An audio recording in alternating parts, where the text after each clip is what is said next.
vous dire que j'étais heureuse ce soir donc d'accueillir pour notre 46e conversation céramique et d'accueillir Jean Bergeret, conservateur en chef honoraire, ancien directeur des affaires culturelles de la ville de Lisieux et membre du conseil d'administration de notre société.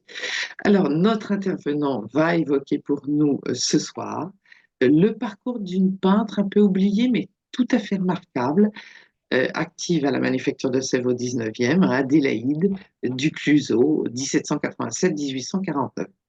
Alors, qui est notre intervenant de ce soir? Alors, Jean est titulaire d'un doctorat de troisième cycle consacré à l'art seldjoukide et à l'une des capitales de cette dynastie, plus particulièrement Konya. Il a enseigné à Paris 1, Paris 4 et dans Rennes 2, donc dans le cadre de cette spécialité, donc l'art musulman. Ancien conservateur en chef des musées de Lisieux, alors musée d'art et d'histoire de la ville de Lisieux, et le château de Saint-Germain-de-Livet, un château du XVIe siècle. Et Jean réalisait à ce titre plusieurs expositions consacrées à la céramique du Pré-d'Auge et aux arts décoratifs de la table. Alors, notre intervenant est également l'ancien président de deux associations patrimoniales, l'association Le Pays d'Auge, qui publie une revue tous les 2 mois, consacrée donc à tous les aspects du Pays d'Auge, et également donc l'association Patrimoine culturel et Arts sacrés dans le Calvados, qui réalise des inventaires, non, patrimoine cultuel, pardon, et Arts sacrés dans le Calvados, qui réalise des inventaires dans toutes les églises du Calvados. Alors, ce soir, donc, si l'on évoque les femmes qui ont exercé leur talent en tant que peintres à Sèvres au 19e, eh bien, on pense évidemment à Victoire Jacotot, à Blanche Pied d'Agnel ou encore à Madame à Poil. C'est en effet à cette époque que ces femmes artistes accèdent au rang le plus élevé dans la hiérarchie des peintres à Sèvres, c'est-à-dire les peintres de figure. En effet, à Sèvres, à la période précédente, donc du 18e, après 1770, mais surtout pendant la Révolution, eh bien, seule une soixantaine d'entre elles, épouses de peintres ou filles de peintres actifs à la Manufacture de Sèvres, eh bien, n'exercent leur talent qu'en tant que peintres de fleurs, de motifs ou en tant que doreuses. Donc le 19e siècle, à Sèvres, nous réserve encore de belles découvertes. Et je laisse le soin à Jean de retracer le parcours d'Adélaïde Ducluseau, donc artiste méconnue, mais dotée, comme on va le voir, d'un talent certain. Merci Jean, à toi. Merci Catherine et bonjour à tous et à tous. Alors, je crois qu'il faut que je mette partager l'écran. Voilà. Euh,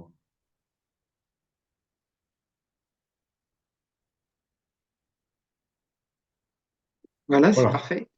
Voilà. Donc, je vais pouvoir commencer ma présentation avec Marie-Adélaïde Ducluseau, peintre de figure sur porcelaine, qui est cette femme, artiste peintre à la Manufacture de Sèvres de 1815 à 1848. Ses œuvres sont conservées au musée de Sèvres, évidemment, au château de Saint-Germain-de-Livet, comme l'a expliqué tout à l'heure Catherine, dans d'autres musées en France et en Grande-Bretagne, dans différents palais de la République et forcément dans des collections privées. Elle, rapide renseignement biographique, elle est née à Paris le 16 mars 1787. Elle s'est mariée en 1805 avec François Ducluseau, qui était avoué et qui décède en 1844. Mais auparavant, euh, Adélaïde Ducluseau s'était séparée de son mari avant 1826. Et elle décède à Paris en 1849, sans doute à cause du choléra. Alors pourquoi me suis-je intéressé à Adélaïde Ducluseau? Car quelques-unes de ses œuvres sont conservées au château de Saint-Germain-de-Livet. En plus, Florence Cestine, qui est rédactrice en chef de la revue Sèvres, m'avait proposé de travailler sur cet artiste. Donc, il y avait deux raisons pour lesquelles je pouvais travailler sur cet artiste. Et il y a dans les archives de la manufacture d'Auxerre une lettre qui a été écrite il y a un petit peu plus de 100 ans, en 1922, qui avait été écrite par l'arrière-petit-fils d'Adélaïde Ducuzot, qui demandait à l'administrateur de l'époque, de la manufacture de Sèvres, des renseignements sur son arrière-grand-mère. Et l'homme qui avait écrit, c'est Julien Pilot, que vous avez à gauche de cette image. Et c'était lui qui avait acheté le château de Saint-Germain-d'Ivray en 1925. Quelle est la liaison entre Adélaïde Ducluseau et Julien Pilot? Eh bien, c'est une succession de personnes, de femmes et d'hommes. Donc, à gauche, vous avez le portrait d'Adélaïde Ducluseau par sa sœur, Joséphine Rullier. Adélaïde a elle-même une fille, Claire, dont elle a fait le portrait, et Claire épouse un notaire qui s'appelle Pilot. Et son fils Léon Pilot, va épouser une fille, une femme qui s'appelle Rosalie Risner. Et ensemble, ils ont un enfant qui est Julien Pilot. Alors, qu'est-ce que c'est que cette famille Risner-Pilot? Les Risner, vous devez vraisemblablement les connaître parce que c'est dans la descendance de l'ébéniste de Louis XVI et de Marie-Antoinette. Donc, l'ébéniste a eu un fils, qui lui-même a eu un fils, et ce fils était peintre à l'époque de Napoléon III, et son prénom était Léon. Donc Léon a une fille, Rosalie, qui épouse Léon Pilot. Ensemble, ils ont deux enfants, une fille, Germaine, dont je n'ai pas pu avoir le portrait qui avait été réalisé par Marie Cassatt, une grande femme peintre impressionniste américaine et qui a beaucoup travaillé en France avec Degas. Donc Léon Pilot et Rosalie Risner ont deux enfants, Germaine et Julien. Et à la mort de Germaine, Julien achète le château de Saint-Germain-d'Ivray en 1925. Et en fait, les centres d'intérêt artistique des Pilots les éloignent d'Adélaïde Ducluseau. Pourquoi? Parce que c'est l'arrivée de l'impressionnisme. En plus, les Risner avaient pour cousin Eugène Delacroix, et qui a réalisé le portrait de son cousin, Léon Risner, qui est actuellement au musée du Louvre. La fille, Rosalie Risner, a été peinte par Berthe Morisot. Et Rosalie Risner avait pour amie une femme sculpteur, Duchesse Colonna dans la vie civile et Marcello dans la vie artistique. Donc, la famille Pilot était surtout axée sur le monde impressionniste et très très peu sur Adélaïde Ducluseau, dont la manière de peindre était tout à fait différente de celle des impressionnistes. Et c'est sans doute une des raisons pour laquelle Julien Pilot ne connaissait rien de son arrière-grand-mère, Adélaïde Ducluseau. Il a été poussé dans cette démarche par Marguerite Durand, qui était journaliste et féministe, et qui, en 1922, voulait réaliser une exposition sur les femmes peintres. Donc, elle s'est tournée vers la manufacture de Sèvres. Elle devait savoir sans doute qu'il y avait un certain nombre de femmes qui travaillaient à Sèvres ou qui avaient travaillé à Sèvres. Et, euh, et elle a écrit en même temps à Julien Pilot. Donc cette femme, Marguerite Durand, a permis à Julien Pilot de connaître un petit peu mieux son arrière-grand-mère. Alors Marguerite Durand était journaliste. Elle a créé le journal La Fronde avec vraisemblablement l'aide de Clémenceau et elle a manifesté très souvent pour que les femmes puissent avoir le droit de voter. Et en bas à gauche, vous avez une photographie qui montre un certain nombre de dames qui manifestent et qui vont vers la statue de Condorcet qui était à côté du Louvre. On voit à gauche Marguerite Durand, au centre une journaliste aussi, féministe, Séverine, et juste derrière, à la gauche de Séverine, une femme, Marguerite de Witt Schlumberger, que l'on retrouvera tout à l'heure avec son grand-père, Guizot. Et cette Marguerite de Witt Schlumberger était présidente d'une association pour le droit au vote, pour le droit de vote des femmes. Alors, c'est pour revenir à Adélaïde Ducluseau, son environnement artistique est marqué par sa sœur, Joséphine, qui, qui avait un talent de peintre, qui a réalisé le portrait de son mari, qui était professeur à l'école de médecine. Et le portrait se trouve actuellement dans les locaux de l'école de médecine.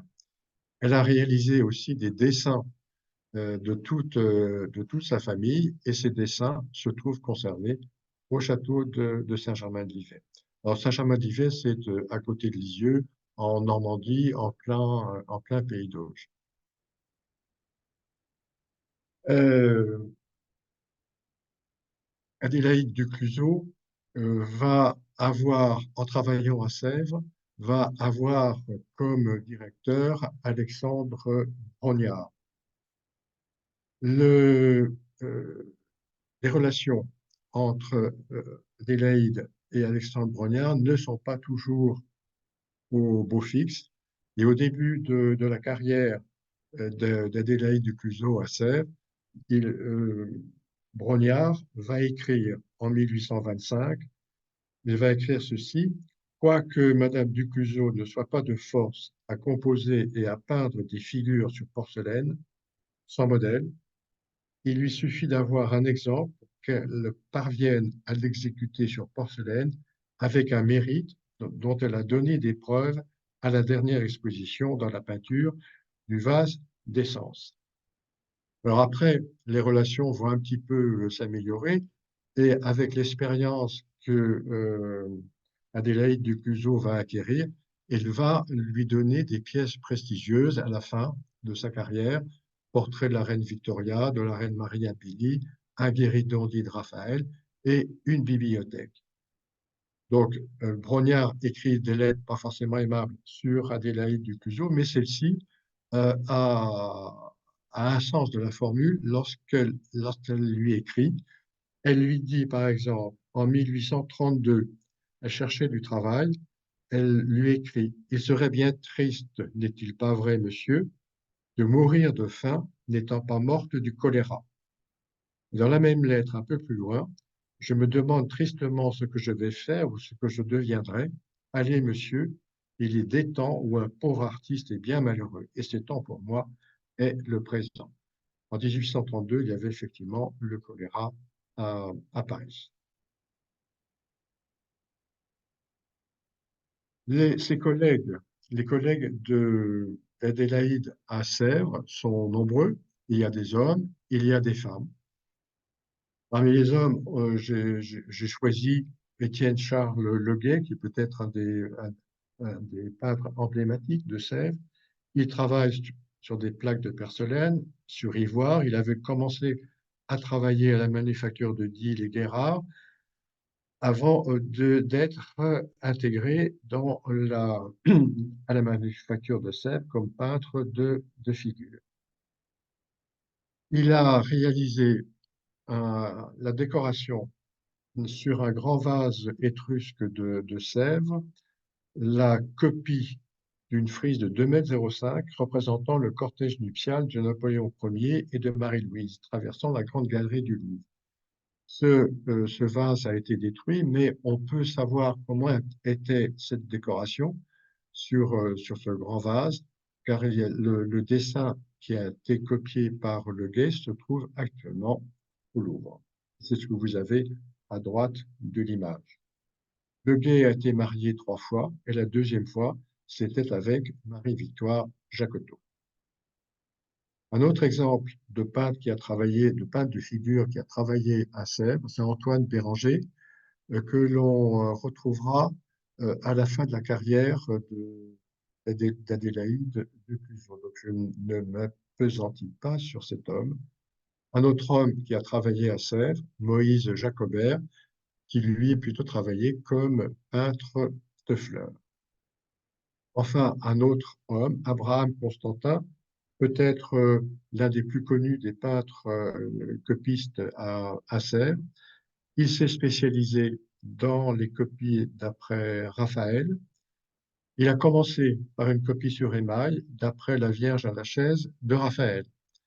Et cette copie l'a rendu extrêmement célèbre et elle lui a permis d'entrer à la manufacture de Sèvres en 1813. Il est remarqué par le roi, il est remarqué par Brognard, qui l'envoie en Italie à plusieurs reprises. Et c'est à la suite de son premier séjour qu'il est nommé peintre sur porcelaine du roi. Donc il va aller extrêmement souvent en Italie. Dans dans l'un de ses voyages, on lui demande de copier les fresques de Raphaël au Vatican, jugées alors dans un état de ruine bien voisin de la destruction. Alors, ces différents voyages en Italie rendent jalouse Adélaïde du Clusaz, qui demande à Brognard d'aller en Italie. Et à chaque fois, Brognard refuse. Enfin, l'une des femmes les plus célèbres parmi les peintres de porcelaine de Sèvres, c'est Marie-Victoire Jacotot. C'est une femme qui a été très célèbre sous l'Empire et la Restauration. Elle a copié sur porcelaine pour la manufacture de Sèvres les chefs-d'œuvre des grands maîtres, essentiellement italiens et hollandais. Je pense aussi que c'était une excellente communicante, car elle a réussi sa carrière. Elle a commencé à Sèvres vers 1800-1801 comme peintre de figure. En 1816, elle est peintre sur porcelaine du cabinet du roi. En 1828, elle est elle est premier peintre sur porcelaine du roi. Et à ce titre, elle peut ouvrir une école, un atelier pour la porcelaine, pour la peinture sur porcelaine. Et cet atelier va durer 20 ans. Et c'est dans cet atelier que va se former Adélaïde du Clusaz et qui écrit un jour à Brognard dans une lettre. Elle évoque Marie-Victoire Jacotot et elle dit de Marie-Victoire Jacotot, mon illustrissime maîtresse. Je vais en profiter, fait que Adélaïde du Clusaz parle de Marie-Victoire en tant que son illustrissime maîtresse. Je vais en profiter pour parler de la formation d'abord d'Adélaïde et puis d'une manière plus générale, la formation artistique de femmes qui veulent devenir professionnelles. Les femmes ne pouvaient pas aller à l'école des beaux-arts. Les ateliers étaient uniquement réservés aux hommes. Ce n'est qu'en 1900 que les femmes ont pu aller à l'école des beaux-arts.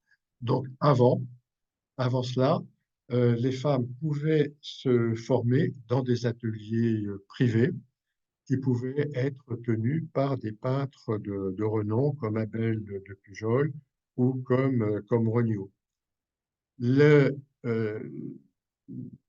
Ce qui leur était enseigné, c'est le dessin. On les cantonnait dans le dessin ou dans la peinture de fleurs ou dans la copie de bustes antiques. De toute façon, il n'y avait pas d'hommes ou de manière extrêmement rare. Le, Vous avez une image à gauche ici de Le Guet qui représente sa femme, et on voit que celle-ci tient dans ses deux mains des gravures. C'est sur quoi les femmes pouvaient travailler. Là, je vous présente un atelier, l'atelier d'Abel de Pujol, qui est tout à fait caractéristique des ateliers dans lesquels les femmes pouvaient apprendre à dessiner. Les modèles n'étaient pas des hommes, c'était des femmes. C'est ce que vous avez ici derrière le poil. L'atelier pardon, le modèle est une femme et au-dessus, vous avez droit à une série de bustes antiques en plâtre et les femmes pouvaient travailler à partir de ça. Et professeur, ici Abel de Pujol, ne venait pas tous les jours à l'atelier. Il venait une fois tous les 8 jours ou tous les 15 jours donner des conseils à ses élèves. Et entre-temps, l'atelier était tenu par des femmes en qui le maître d'atelier avait confiance. L'idée générale, c'est quand même que la peinture ne pouvait être qu'un art d'agrément pour les jeunes filles. Pour se sortir de cette vision ancienne, il fallait que les femmes qui voulaient s'en sortir aient une force de caractère, une forte volonté, un talent naturel et un tempérament impétueux. Et c'est ce qu'avaient vraisemblablement Adélaïde Ducluseau, Marie-Victoire Jacotot et une autre femme dont je parlerai tout à l'heure, Lisinka de Mirbel. En plus, la, la formation de ces femmes, c'était plutôt euh, pour qu'elles deviennent soit des des femmes accomplies dans leur rôle d'épouse, soit devenir copistes. Et être copiste, est-ce que cela nuisait à la reconnaissance d'être une artiste professionnelle? Là, vous avez sûrement en tête des exemples de femmes qui sont devenues des artistes professionnels, comme Vigée Lebrun, mais c'était vraiment des femmes euh, qui ont, euh, qui ont euh, bénéficié de la protection de souverains. Et vraiment, pour devenir artiste professionnel, il fallait un tempérament impétueux, comme on l'a, comme on l'a dit pour Adélaïde Dupuis. Là, je vais vous mettre, je vous ai mis aux 4 images euh, montrant le travail de peintre. À gauche, c'est un autoportrait de Marie-Victoire Jacotot. Et vous voyez bien à droite le buste en plâtre sur lequel elle pouvait travailler. À droite, c'est une femme escalier qui a réalisé son autoportrait. Elle a été peintre à la Manufacture de Sèvres en 1874. Elle décore son vase, mais on voit en arrière-plan les fleurs qu'elle va copier. Et au centre, vous avez le portrait d'Abraham Constantin. Il est sur le dos à un chevalet sur lequel il a posé une plaque de porcelaine. Et dans l'inventaire après décès d'Adélaïde Ducluseau, on, on voit, on note la présence de plusieurs chevalets, donc on peut penser que Adélaïde Ducluseau avait aussi cette habitude de mettre sa plaque de porcelaine sur un chevalet pour pouvoir travailler dessus. Là, à côté de l'image sereine du travail, à gauche, on voit une femme en train de peindre un vase en porcelaine de Sèvres. En fait, derrière ça, en fait, c'est un combat perpétuel pour toutes ces femmes, pour Adélaïde Ducluseau, et elle n'arrête pas. d'envoyer des courriers à Brognard pour lui dire qu'elle est malheureuse, qu'elle n'a plus d'argent, qu'elle a à sa charge de deux enfants et qu'il lui faut du travail. Et j'ai mis à droite ici l'une des dernières lettres d'Adélaïde Ducluseau en 1849 qu'elle a adressée au directeur de l'époque. Mais vraiment, c'est un combat perpétuel et l'image qui est à gauche, c'est une image un peu idyllique du travail d'une femme à la porcelaine, à la manufacture de sel. Alors, l'œuvre d'Adélaïde Ducluseau, j'ai pu relever 70 numéros avec des peintures sur vase, des peintures sur des déjeuners, sur des plaques de porcelaine, soit seules, soit intégrées dans des meubles ou des objets d'art. De l'image qui est à gauche permet de voir dans le fond de cette salle, qui est une salle du musée de céramique de Sèvres, une œuvre d'Adélaïde.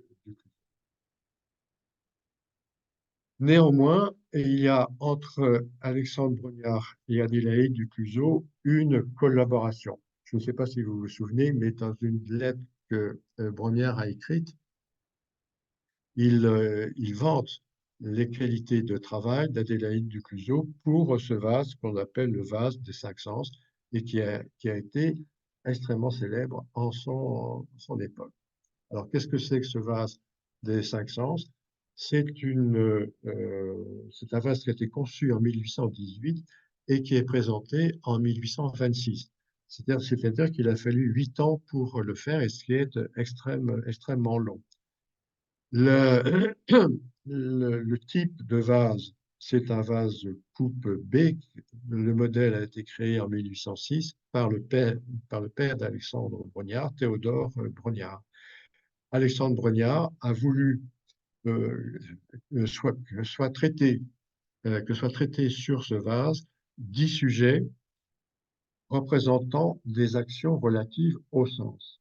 Alors cela veut dire que, par exemple, euh, pour le sens de l'ouïe, eh bien, ce sens sera traité en illustrant, en l'illustrant par le bruit, en l'illustrant par le silence ou en l'illustrant par les sons agréables. Alors pourquoi ce vase a été si long à sortir, à être présenté au public en 1826? Eh bien, eh bien, la raison en est toute simple, c'est que le peintre qui devait fournir les modèles a mis extrêmement longtemps. Donc on a commencé en 1818, en 1800, en 1820, les, euh, les modèles de Fragonard n'étaient pas encore fournis aux copistes.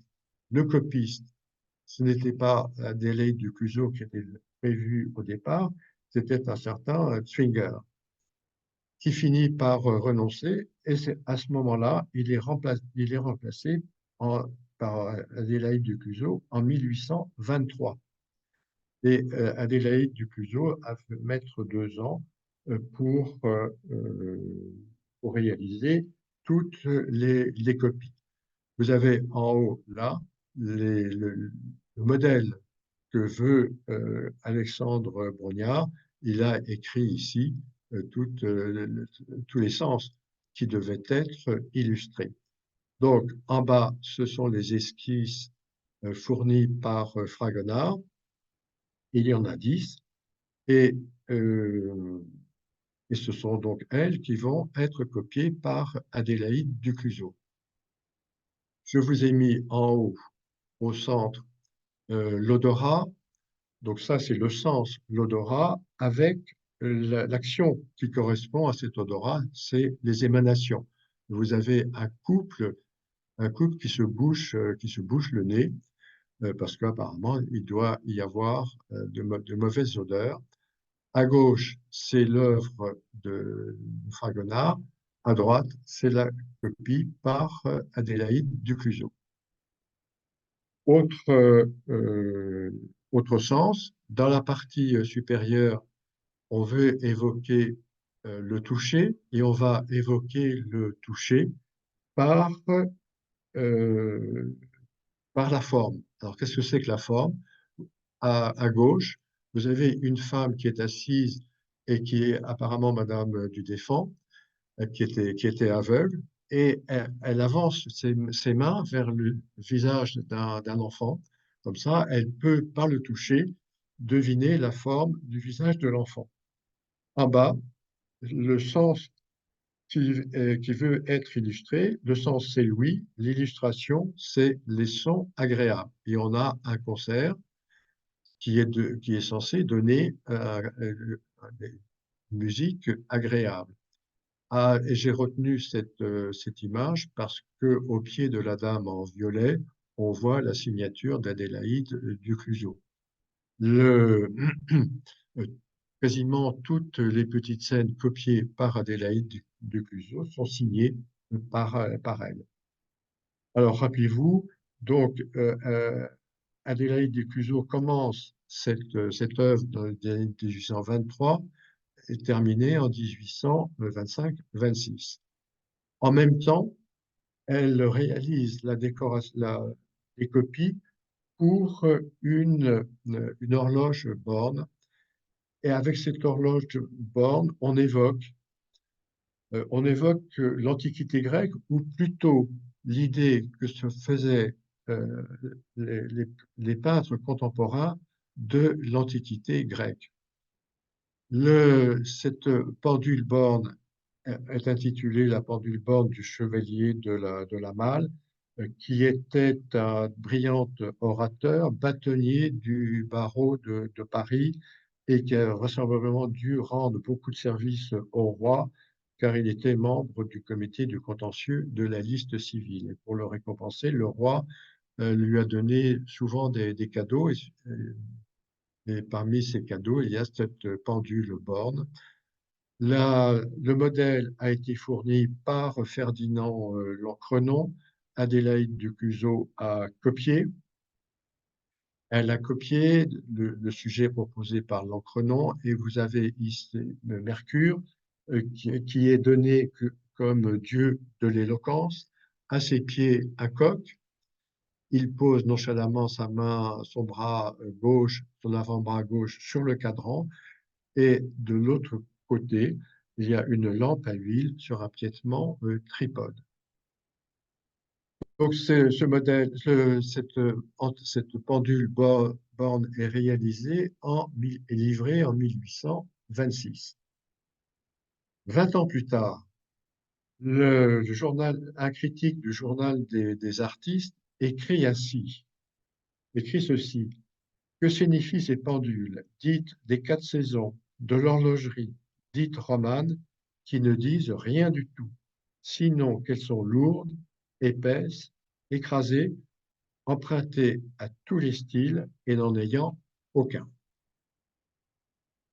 Toujours dans le souci de représenter l'idée que l'on se faisait de l'Antiquité, ou l'idée que se faisaient les peintres à cette époque-là de l'Antiquité, il y a deux vases, dont je n'ai pu en retrouver qu'un, qui est conservé actuellement au mobilier national, dont la partie centrale comporte un cartel qui a été réalisé par Adélaïde Ducluseau sur une proposition d'un Louis Giraudet. Giraudet a était non seulement peintre, mais il avait aussi une autre activité. Il était traducteur de textes anciens. Et il a traduit des poèmes d'Anacréon. Il en a profité pour en faire deux illustrations, deux gravures. C'est ce que vous avez ici devant vous à gauche. Là, c'est l'éloge de la vieillesse que Brognard a rebaptisé l'automne. Alors, il y a le poème d'Anacréon qui explique cette gravure de Giraudet. Et voici le texte du poème. Est-il enfin quelque rival qui ose me défier au combat de Bacchus, Il paraisse ce rival présomptueux. J'accepte son défi. Holà, bel esclave, emplis ma coupe de ce vin délicieux, plus doux que le sucre parfumé de l'abeille. Je suis vieux, il est vrai, et qu'importe, au milieu de jeunes satyres, je danserai comme le vieux Silène. Donc Giraudet a voulu illustrer ça. On a les jeunes satyres au premier plan, la personne âgée à l'arrière-plan, Bacchus qui est allongé et qui est sans doute déjà sous. L'autre gravure qui doit accompagner le poème d'Anacréon, c'est le printemps, et cette fois-ci, le printemps est, est présenté sous la forme de trois jeunes femmes.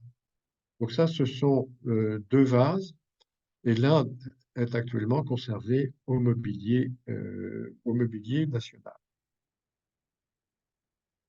À côté de l'Antiquité ou de l'image que l'on se faisait de l'Antiquité grecque, il y a évidemment la Renaissance italienne qui est une source inépuisable pour les copistes de Sèvres.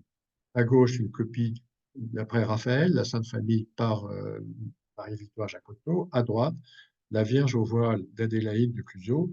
C'est celle que je vous ai montrée tout à l'heure dans une des grandes salles du musée de Sèvres. J'en reparlerai tout à l'heure parce que c'est une œuvre qui est réalisée à la fin de la vie d'Adélaïde du Clusot. Alors pourquoi copie-t-on tous ces chefs-d'œuvre qui sont conservés au Louvre? C'est que cela correspond à l'envie de préserver les grands chefs-d'œuvre du passé dans le support immuable de la porcelaine cuite. En effet, l'une des ambitions les plus audacieuses du 19e siècle fut d'immortaliser les chefs-d'œuvre des maîtres anciens menacés d'être détruits avec le temps. Alexandre Brognard encouragea la copie de peintures célèbres sur de larges plaques de porcelaine dont la technique fut perfectionnée durant le premier quart du 19e siècle. Et dans le même souci de conserver des souvenirs éventuels des peintures du Louvre, le comte de Forbin, qui en était le directeur, en 1817, autorisa les artistes à entrer au musée du Louvre afin de copier les œuvres qui y étaient conservées. Et il a accepté également de prêter certaines peintures à la manufacture de Sèvres. Et les copies furent confiées aux peintres les plus accomplis de la manufacture, tels que Marie-Victoire Jacotot, Abraham Constantin et évidemment Adélaïde du Clusot. Et vous avez à gauche une copie de la Joconde par Adélaïde du Clusot. Et il faut imaginer que Adélaïde du Clusot avait dans son atelier au Louvre la Joconde. Ça veut dire que les visiteurs du Louvre ne pouvaient pas avoir la Joconde. Cela semble complètement étonnant actuellement. Et Adélaïde du Clusot, lorsqu'elle réalise cette copie, écrit en 1819 à Alexandre Brognard qu'elle souhaitait que sa sœur Joséphine, dont je vous ai parlé tout à l'heure, puisse copier dans l'atelier au musée la Joconde que j'ai en ce moment à ma disposition. Et Brognard répondit que cela ne se pouvait pas. Alors là, je vous ai mis quelques images correspondant à des copies d'œuvres italiennes réalisées par Adélaïde du Clusot. À droite, l'œuvre originale qui est la Vierge du Silence, qui était attribuée à l'époque d'Adélaïde du Clusot au frère Carrache et qui maintenant est attribuée aux dominicains. Et à gauche, la copie par Adélaïde. Elle copie également sur d'autres supports encore des œuvres italiennes, d'après le dominicain. Ça, c'est un vase qui se trouve à la présidence du Sénat, dans les appartements du Sénat. Dans la partie antérieure, le ravissement de Saint Paul d'après le dominicain, et à l'arrière, une série d'arcades avec des représentations de têtes de chérubins qui sont vraisemblablement tirées de Raphaël, et en dessous, des animaux, des volatiles. Alors, on copie des œuvres anciennes, mais on copie des œuvres contemporaines. Dans l'inventaire après décès d'Adélaïde du Clusot se trouvent deux, se trouvent, se trouvaient des œuvres sur porcelaine, sur plaques de porcelaine, que Adélaïde destinait à sa fille Claire. Il y en avait une plaque qui était une copie du portrait de Madame de Staël par David, également de David, une copie à la représentation du pape Pie VII. Donc toutes ces œuvres vont être laissées à sa fille Claire Pilot, qui va les laisser évidemment à son fils Léon. Léon va les laisser à son fils Julien. Et après le décès de Madame Pilot, toutes les œuvres vont revenir au château de Saint-Germain de Livet, qui avait été donné par la veuve de Julien Pilot à la ville de Lisieux. La copie de la Madame de Staël avait été réalisée aussi auparavant sur un vase. Donc Adélaïde a fait à la fois la copie sur un vase et sur une plaque de porcelaine. On copie des portraits aussi d'autres femmes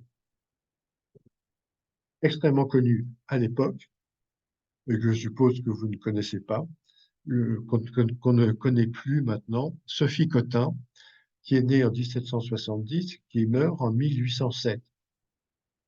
Au début de sa carrière, elle écrit des romans sentimentaux et elle était extrêmement célèbre. C'est sans doute une des raisons pour lesquelles Adélaïde du Clusot a copié le portrait de cette femme. Mais on ne sait pas à partir de quoi Adélaïde du Clusot a travaillé soit sur cette gravure, soit sur de la grande gravure qui est à droite. Alors, on a quelques notions des œuvres que Sophie Cottin a écrites.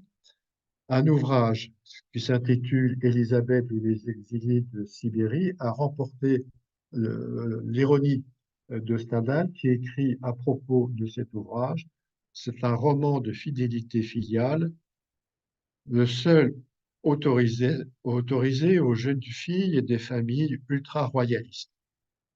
L'image qui est à gauche correspond à un autre ouvrage de Sophie Cottin qui s'intitule Mathilde ou les mémoires tirées de l'histoire des croisades, et qui évoque évidemment une passion impossible entre Mathilde, qui est la sœur de Richard Cœur de Lion, et la passion de Mathilde vers Malek Adil, qui était le frère de Saladin, donc Richard Cœur de Lion, le frère de Saladin, étant ennemis. Et Mathilde va donc être déchirée entre sa passion et son devoir, comme toutes les héroïnes de Sophie Cottin. Une autre copie qui va entraîner des remarques acerbes d'Alexandre Brognard. Adélaïde du Clusot avait eu envie de copier la Sainte Thérèse d'Avila réalisée par Gérard. La manufacture en demande d'autorisation à Chateaubriand. En fait, l'œuvre appartenait à Madame de Chateaubriand, mais c'est Chateaubriand, l'homme, qui répond. Il répond ceci: c'est Madame de Chateaubriand qui dispose entièrement de la Sainte Thérèse jusqu'à présent. Elle s'est toujours opposée à laisser prendre des copies du chef-d'œuvre dont elle est avare. Mais je la vois plus favorablement disposée pour le beau talent de Madame du Clusot. Donc, Madame du Clusot commence sa copie. Elle est surveillée par un peintre, Turpin de Crissey, qui avait été nommé en 1825 inspecteur des établissements dépendant du département des Beaux-Arts. Et parmi ces établissements, il y avait la manufacture de Sèvres. Donc Turpin de Crissey se rend à l'atelier d'Adélaïde Ducluzot. Il fait des rapports à Brognard et dans l'un de ses rapports, il écrit belle copie d'un bel original, tête bien modelée et plus terminée que tous les autres visages de Madame Ducluzot. Mains bien dessinées, j'ai conseillé quelques rigueurs, quelques touches fermes dans les plis de la robe. Je demandais aussi un peu plus de netteté aux angles de la base de la colonne. Je pense, monsieur, si le feu ne change rien à cette copie, qu'elle fera beaucoup d'honneur à Madame Ducluzot. Alors, Adélaïde Ducluzot en profite, toute heureuse, et elle écrit directement au vicomte de La Rochefoucauld, qui était directeur général des Beaux-Arts, en lui demandant que, que sa copie soit placée dans l'oratoire de son Altesse royale, Madame la Dauphine, qui était à l'époque la duchesse de Berry. Rognard est furieux et il répond en disant les travaux des artistes faits pour la manufacture lui appartiennent, et il y a de l'indiscrétion même à l'artiste qui les a exécutés de vouloir indiquer ainsi leur placement. C'est au roi à en disposer comme il plaît à sa majesté. Je pense donc qu'il n'y a pas lieu de donner suite à la demande.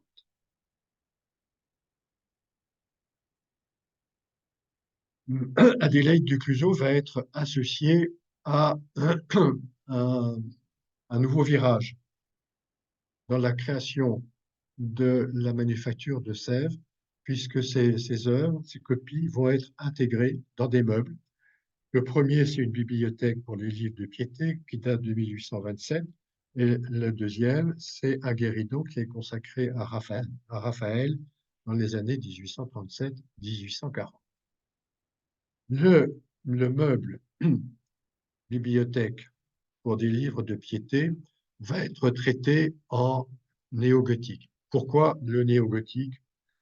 Parce que dans les années 1820-1830, le gothique a été redécouvert ou a été de nouveau aimé en réaction contre le rationalisme du siècle de Lumière, parce qu'il y avait eu un certain nombre de destructions de monuments médiévaux durant la Révolution, parce que en 1802, Chateaubriand exalte l'architecture du Moyen Âge dans le génie du christianisme, parce que Victor Hugo écrit Notre-Dame de Paris, parce que l'impératrice Joséphine aime le style troubadour, parce que Alexandre Lenoir, dans son musée des monuments français, conserve des sculptures gothiques. Tout cela fait qu'il y a un renouveau euh, du gothique et qu'on l'aime et qu'on finit par l'aimer. On a des propositions de salons gothiques réalisés par un certain nombre d'artistes, comme ici Aimé Chenavard. On a aussi euh, d'autres dessins, projets de salon gothique en 1836.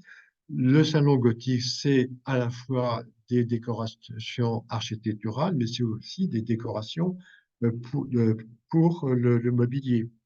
On a ici à gauche un guéridon néo-gothique et vous avez à droite des chaises qui appartenaient à la famille d'Osmond, qui avaient été réalisées par un grand ébéniste de l'époque, Jacob, avec deux arcatures trilobées pour le dossier. Donc, il y a un goût pour le néo-gothique, eh bien, la manufacture suit la mode, il va y avoir un courant néo-gothique. Et on va créer une bibliothèque pour des livres de piété dont la structure en bois sera proposée par Fragonard. Mais Fragonard va y mettre tous les éléments caractéristiques du style gothique, à savoir des pinacles, à savoir des galeries, euh, surhaussés, terminés par des trilobes.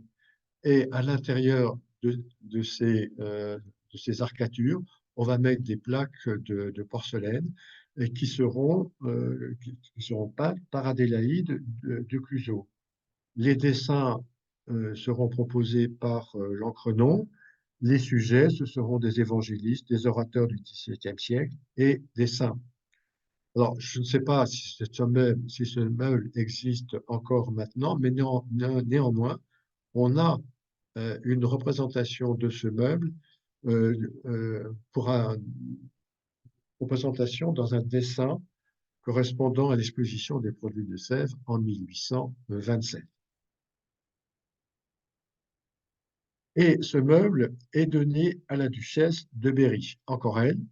Pourquoi la duchesse de Berry? Parce que la duchesse de Berry était une jeune femme et qui était à la pointe de la mode. Et comme le néo-gothique était à la mode, elle a commandé à la manufacture de Sèvres un coffret euh, qui, qui lui est remis en 1829. Et c'est une des raisons pour lesquelles la bibliothèque destinée à des livres de piété lui est donnée par le roi en 1827. Mais si le néo-gothique plaisait à la duchesse de Berry, le néo-gothique plaisait aussi à à des princesses de la dynastie suivante, de la dynastie de la monarchie de Juillet. La princesse Marie d'Orléans avait dans son appartement à Paris un oratoire avec un lutrin de style, euh, de style néo-gothique. Elle avait un oratoire avec des ports dont le décor supérieur rappelle des pinacles gothique, euh, une chaise aussi néo-gothique. Et en plus, c'était une sculptrice et elle a réalisé une Jeanne d'Arc en prière qui correspondait tout à fait au style, enfin, à l'amour que l'on pouvait avoir pour les personnages de cette époque-là. Après, la, Après la bibliothèque destinée à des livres de piété, Adélaïde Ducluseau va être associée à un nouvel ouvrage, un guéridon qui est consacré à Raphaël. Alors, on a vu que les peintres de Sèvres copiaient beaucoup d'œuvres de Raphaël, du dominicain. Donc, on va rendre hommage à Raphaël en créant un guéridon Raphaël, dont vous avez deux propositions, à gauche la plus ancienne et à droite celle qui a sans doute été réalisée. Celle qui est à gauche comporte des consoles qui portent le plateau central, alors que pour l'image qui est à droite, les consoles ont disparu. Les premiers dessins datent de 1837 et l'œuvre sera terminée en 1841. Le décor, le décor du plateau central est marqué, pardon, le décor central du plateau est marqué par un médaillon circulaire qui, dont le sujet est le père de Raphaël présente son fils au Pérugin. Le modèle a été donné par Bézard et c'est Adélaïde Ducluseau qui va le copier sur le guéridon qui est en porcelaine. Et l'anneau qui entoure le médaillon central comporte des médaillons en camailleux rappelant les principaux ouvrages de Raphaël, la poésie, la philosophie, les sciences. Et les enfants des guirlandes sont tirés des compositions des tapisseries du pape. Donc l'œuvre est commencée en 1837, au moins les premiers dessins sont datés de 1837, et l'ouvrage est donné en 1841 au roi de Hollande.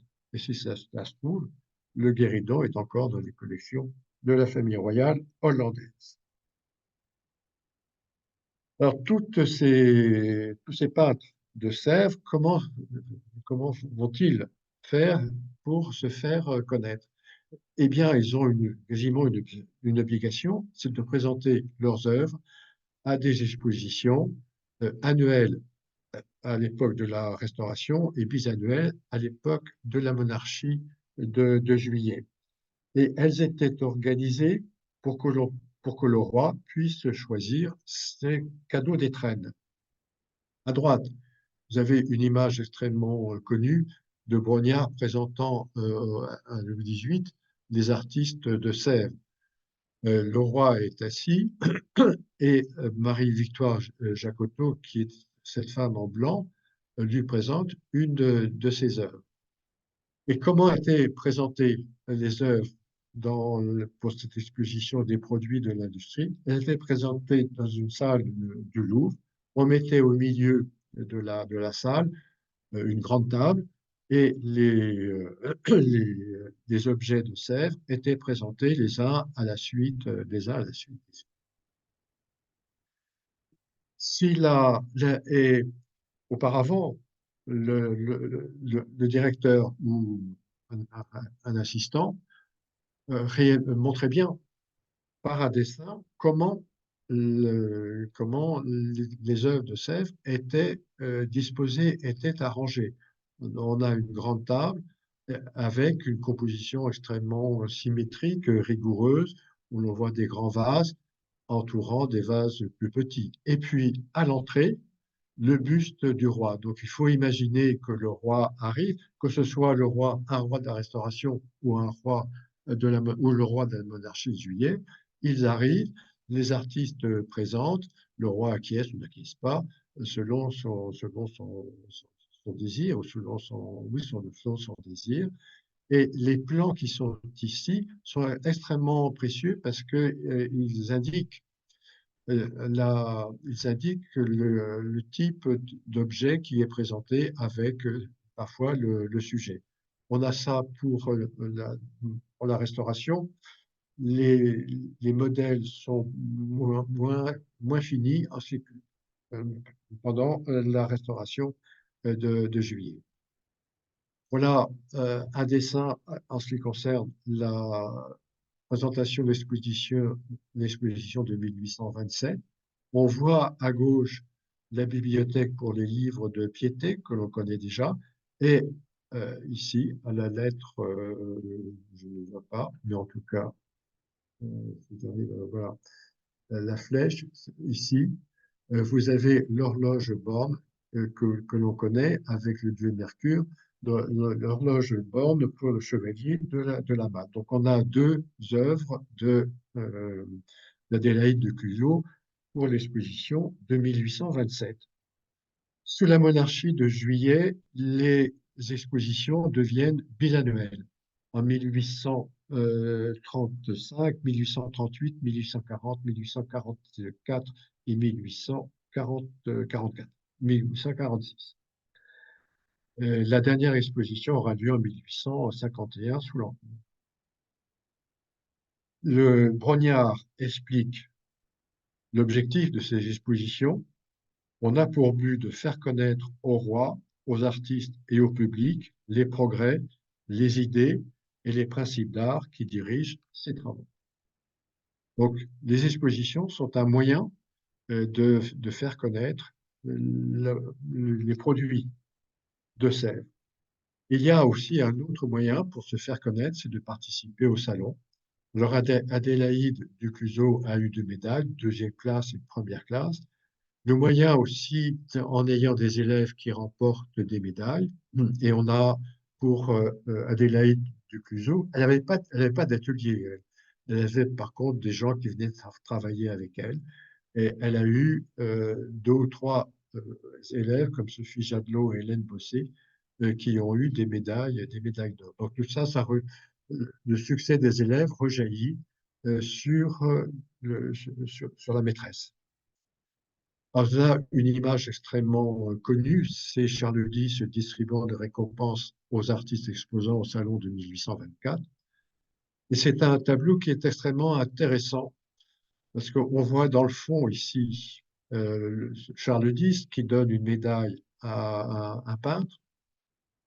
Et la composition est assez extraordinaire parce qu'on a des lignes de fuite de perspective.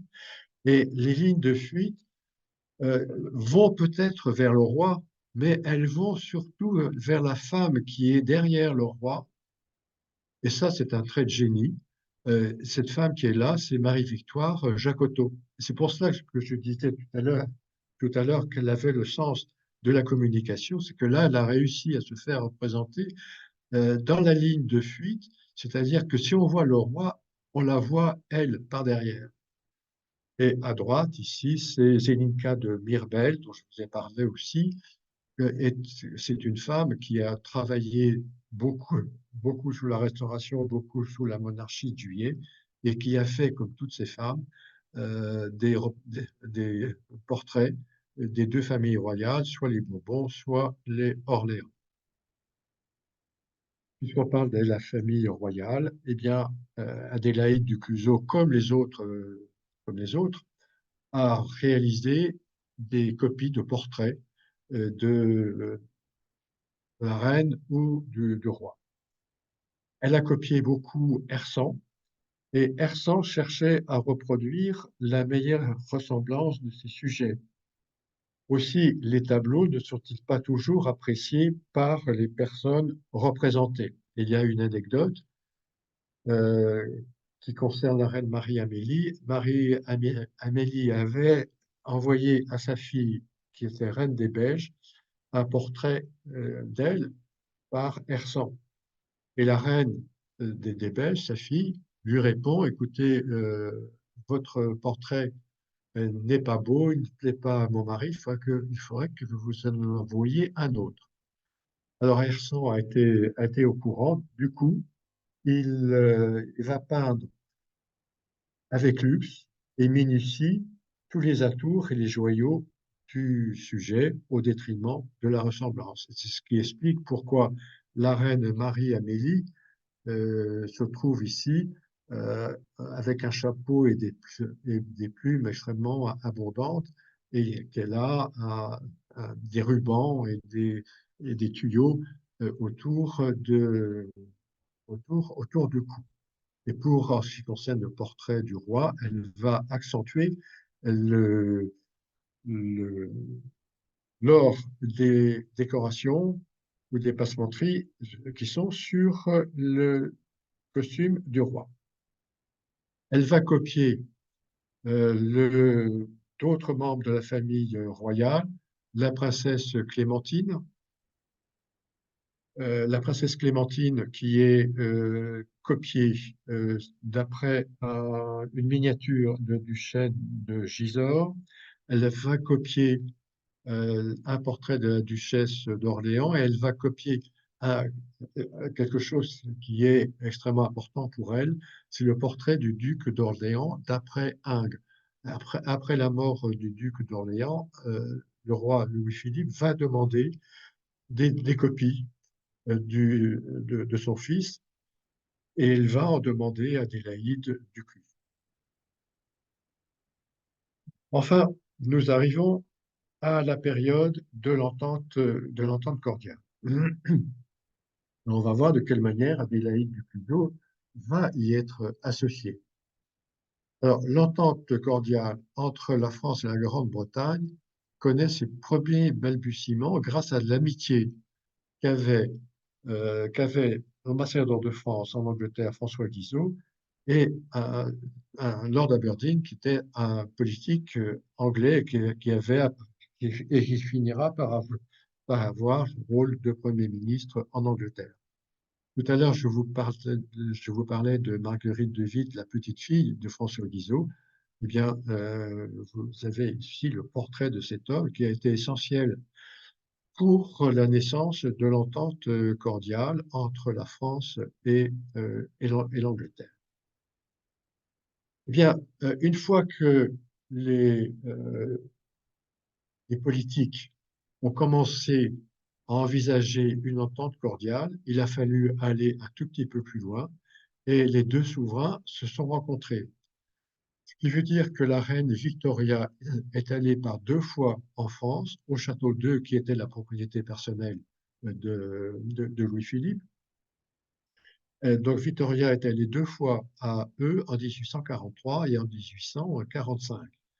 Le roi, dans l'image qui est à droite, ici, présente à la reine une des tapisseries qu'il va lui offrir, et par derrière, il y a la représentation d'un coffret réalisé à la manufacture de Sèvres. Donc ça, c'est le voyage de Victoria en 1843 àEu. En 1844, Louis-Philippe se rend à Windsor. Il est reçu par, par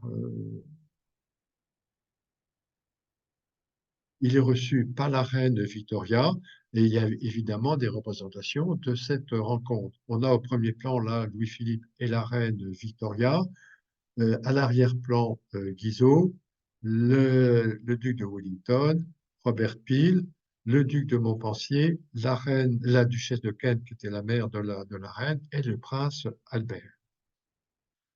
Et c'est à l'occasion de cette entente cordiale qu'il y a des cadeaux diplomatiques. Et l'un de ces cadeaux c'est la pendule de l'horlogerie, qui avait été l'objet de sarcasme dans la critique du journal L'Artiste, que je vous ai lu tout à l'heure.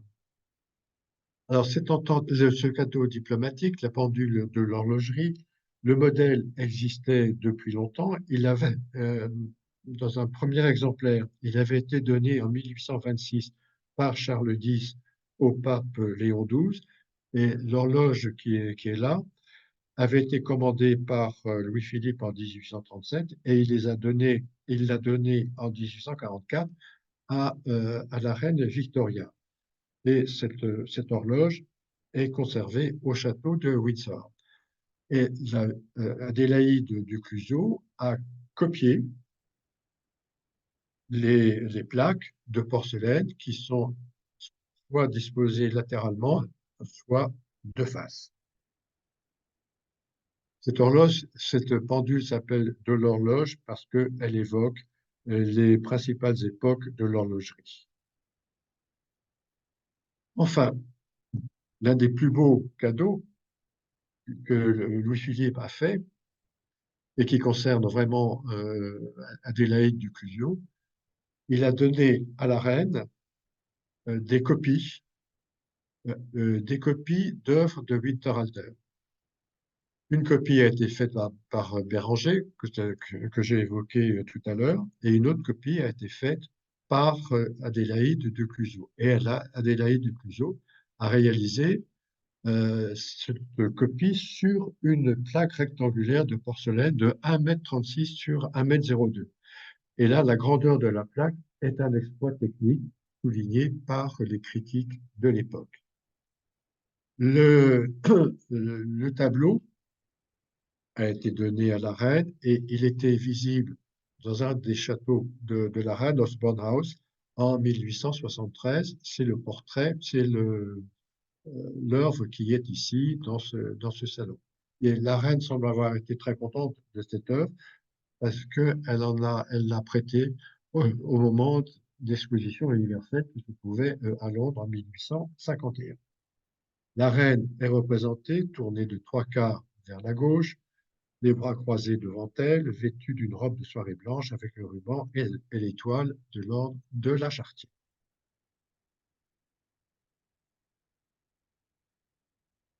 Alors, il y a quand même, par rapport à à cette œuvre, à ces deux œuvres, le journal Le National euh, critique, critique ces œuvres parce qu'il se pose la question de savoir si c'est bien le rôle de la manufacture de privilégier la copie de tableaux, qu'ils soient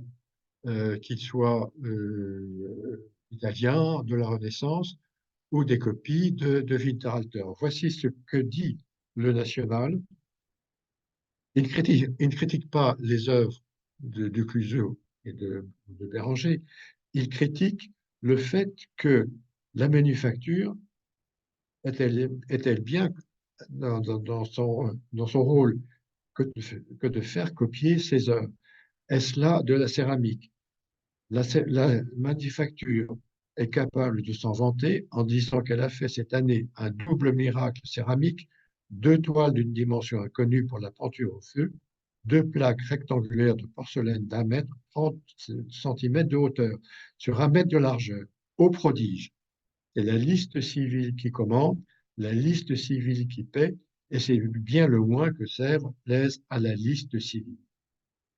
En effet, les deux portraits de Victoria et du prince Albert sont des cadeaux diplomatiques payés par la liste civile du roi. Donc le national se pose des questions si c'est bien le rôle de la manufacture de Sèvres que de copier des peintures qui existent par ailleurs. Et nous arrivons à la fin, car 1848, c'est une année qui est fatale pour la monarchie de Juillet, elle l'est aussi pour Adélaïde du Clusot. Qu'est-ce qui se passe? En 1848, il y a la révolution de février qui dure très longtemps, qui a plusieurs soubresauts. Et en avril 1848, Adélaïde du Clusot écrit: j'ai bien peu travaillé cette année, car je ne puis vous dire l'obstacle que m'apportaient toutes ces agitations de dehors. Mon Dieu, quand donc pourra-t-on travailler? Elle ne savait pas ce qui l'attendait. Le pire était à venir pour elle. Elle fut radiée des effectifs de la manufacture par un arrêté du ministère, 21 avril 1848. Le directeur de Sèvres la prévient, le 29, en lui disant qu'elle ne pourra plus travailler, mais que, par contre, elle pourra continuer à travailler sur les œuvres qui sont en cours. Les travaux en cours d'exécution seront terminés et je ne désespère pas, madame, de pouvoir utiliser votre talent pour le service de la manufacture quand nous aurons à reproduire sur porcelaine des tableaux. Donc, elle pourra continuer à faire les travaux qu'elle était en train de réaliser, et notamment la Vierge au voile bleu, d'après Raphaël, dont j'ai souvent parlé dans cet exposé. Mais ce n'est pas terminé. La Seconde République se met en place et les anciens privilèges sont abolis. Parmi ceux-ci, la possibilité pour les copistes du Louvre de pouvoir disposer des œuvres copiées dans leur atelier. Adélaïde du Clusot est évidemment concernée puisqu'elle avait depuis de longues années la Vierge au voile de Raphaël. Elle écrit au directeur de Sèvres et lui demande pourquoi on lui a enlevé cette toile. Elle écrit, je retrouve les notes, elle écrit au directeur: c'est intolérable et cela me met si fort en colère que je ne puis m'en taire. Ces gens sont aussi mal appris que manants, ils ne savent pas ce que c'est que la droiture et la politesse. Donc elle est furieuse, elle doit devrait rendre l'original pour que les visiteurs du Louvre puissent en disposer. Il y a un échange de lettres entre le directeur du Louvre et le directeur de Sèvres. Et en fin de compte, le citoyen directeur du Louvre, c'est comme cela qu'on appelait les personnalités, les personnalités, enfin, comment dire, les citoyens directeurs du Louvre informent son collègue de Sèvres que le tableau de Raphaël sera mis à la disposition de la manufacture de Sèvres dans un atelier du Louvre pendant 3 semaines. Et Adélaïde du Clusot aura uniquement ces 3 semaines pour terminer son tableau. Il lui sera retiré. Il lui sera retiré au mois de novembre. Donc elle est furieuse. Et c'est pour ça qu'elle écrit elle écrit au euh, au directeur de Sèvres. Donc pour elle, c'est une année particulièrement pénible. Et en 1849, le 2 août 1849, elle décède du choléra, comme d'ailleurs Juliette Récamier. J'ai trouvé cette gravure qui représente Juliette Récamier sur son lit de mort. Je pense que ça peut évoquer très facilement la- le décès d'Adélaïde Ducluseau. J'en ai terminé de mon exposition. Elle se termine quand même un peu par autre chose, quelque chose de plus aimable. C'est que quelques années après la mort de- d'Adélaïde Ducluseau, le directeur de la manufacture de Sèvres demande à sa fille, Claire Pilot, s'il pouvait disposer d'un portrait d'Adélaïde. Alors voilà ce que écrit en réponse Claire Pilot, la fille d'Adélaïde. Je serais très heureux de très flatté de cet honneur rendu à ma très aimée mère. Et si je devais avoir l'honneur de vous voir chez moi, voudriez-vous avoir l'obligeance de me le faire savoir pour que je sois certainement chez moi où je suis du reste tous les lundis. Nous ne sommes pas à lundi, nous sommes à mardi, mais nous avons quand même eu le plaisir de pouvoir vous parler de la très aimée mère de Claire Pilot. Je vous Mer- remercie. Merci Jean. Bah, écoutez, si certains ont des questions à poser à notre ami, eh bien, qu'ils le fassent par l'intermédiaire du chat. En attendant, Jean, si tu peux nous montrer le prochain visuel, je vais parler de la prochaine conférence, qui est celle de Yo-Yo Mag, où Miro et Artigas, enfin, Yo-Yo nous parlera de Miro et Artigas, Terre de Grand Feu. Donc ça, c'est le 14 mai à 19 heures. Donc Jean, tu peux enlever le PowerPoint. Et bravo pour cette intervention extrêmement documentée, absolument incroyable. Moi, en tous les cas, je voulais te demander, est-ce qu'il y avait une raison précise à ce, finalement, limogeage d'Adélaïde Ducluseau? Non, mais je pense que ça Est-ce faisait que trop tu peux longtemps arrêter le que... partage d'écran pour qu'on te voit? Ah oui,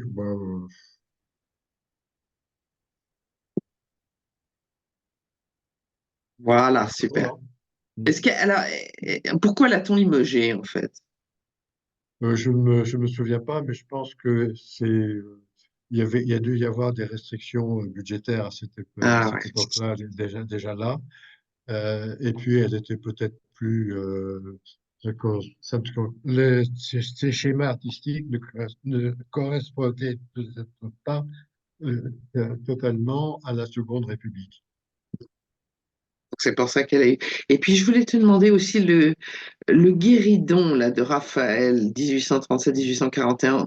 Tu dis, il est peut-être dans la famille de Du la roi reine de de... Hollande, mais ça, je ne sais pas.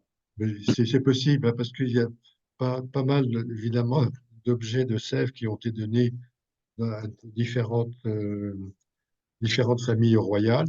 J'ai vu qu'il y avait encore des cadeaux de Louis-Philippe qui étaient conservés par la cour de Suède. Parce que normalement, on devrait en trouver trace s'il y a eu enfin, un cadeau de ce type. Mais Il oui, y a ça, je suis dans les sûr que cadeaux. ça a été donné au roi de Hollande. Mais après, qu'est-ce que c'est devenu? Je ne sais pas. Ah ouais, d'accord. Et aussi, il y a, tu disais, il y a une paire de vases avec la copie de Madame de Staël. Il y a, oui, c'est une paire de vases avec la copie de Madame de Staël et la Et copie l'autre, et Madame Cotin. et Madame Cotin. Et celui-là, il est où avec Madame Cotin? On ne sait pas. On l'a pas, je l'ai pas. Ah, on l'a pas, il est perdu. D'accord. Enfin, on ne sait pas où il est. Il a été donné à Meyerbeer. D'accord. Donc Ok. après, Donc, moi, je ne sais pas ce que c'est devenu. d'accord. voilà, si jamais il y en a certains d'entre vous qui ont des idées, ça peut aider à améliorer. Juste une petite précision, cette conférence absolument érudite.